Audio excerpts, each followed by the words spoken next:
Zeit in der Corona-Pandemie, insbesondere der Beginn der Pandemie mit dem einhergehenden Lockdown, hat für Kinder und Jugendliche, wie für alle anderen Menschen auch, viel Mitschwingen gehabt von Ohnmacht, Angst, Unsicherheit, Sorge.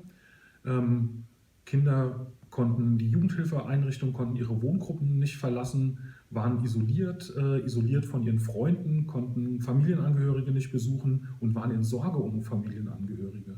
Und an der Stelle gibt es eine Parallele zum Trauma, zu der traumatischen Erfahrung, mit der die Kinder und Jugendlichen in die Jugendhilfeeinrichtung kommen. Vernachlässigung, körperliche Gewalt, sexualisierte Gewalt macht Angst, Hilflosigkeit und Isolation. Und da haben Kinder und Jugendliche vielleicht wiedererlebt Angst, Ohnmacht, Hilflosigkeit und Isolation.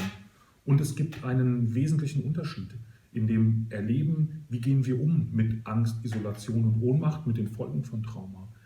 Ich habe viel aus Jugendhilfeeinrichtungen, aus Wohngruppen gehört und erzählt bekommen, dass es einen sehr offenen Umgang gegeben hat im Umgang mit den Belastungen. Kinder, Jugendliche haben sich ausgetauscht, gemeinsam mit den Erziehern, auch gemeinsam mit Leuten aus den Leitungsteams. Wie gehen wir damit um, dass die Situation jetzt so ist, wie sie ist? Kinder konnten ihre Sorgen formulieren, Kinder konnten formulieren, wie sie mit den Sorgen umgehen. Und das konnten sie sich auch gegenseitig erzählen und voneinander lernen und das Gefühl entwickeln, es ist total blöd gerade, aber ich bin damit nicht alleine. Und es wäre eine gute Idee, es ist eine gute Überlegung, nachzudenken, wie können wir diese Dynamik auch auf die anderen traumatischen und belastenden Erfahrungen transportieren, die Kinder haben. Kinder haben jetzt gelernt, konnten lernen, mussten lernen, wie kann ich mich mit anderen darüber austauschen, wie Belastung ist, was Belastung ist und wie ich gut mit Belastung umgehen kann.